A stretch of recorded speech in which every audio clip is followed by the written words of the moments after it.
ছোলার ডালের রেসিপি অনেকে অনেক রকমভাবে ট্রাই করে, কিন্তু আমি কীভাবে করি আজকে সেটাই তোমাদের সাথে শেয়ার করব। তার জন্য এখানে নিয়েছি ছোলার ডাল, আর এই ছোলার ডালটাকে আমি 5 থেকে 6 ঘন্টা ভিজিয়ে রেখেছিলাম। তারপরে একটা প্রেশার কুকারে ডালগুলো দিয়ে তার মধ্যে পরিমাণ মতো জল দিয়ে নুন আর কাঁচা লঙ্কা দিয়ে ডালগুলোকে খুব ভালো মতো 5 থেকে 6টা সিটি দিয়ে সেদ্ধ করে নিয়েছি।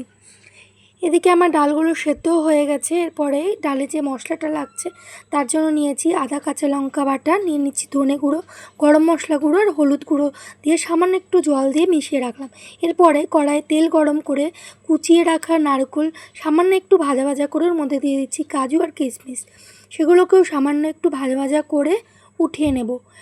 এরপরে ওই তেলেই আমি ফোড়নে দিয়ে দিচ্ছি শুকনো লঙ্কা, গোটা জিরে, দিয়ে দিচ্ছি এলাচ, সামান্য একটু হিং দিয়ে সুন্দর একটা সেন্ট বেরোনো অবধি ভাজা ভাজা করে নেব। এরপরে সেই মিশিয়ে রাখা মশলার মিশ্রণটা এর মধ্যে দিয়ে তেল ছাড়া অবধি ভালো মতো মশলাটা কষিয়ে নেব।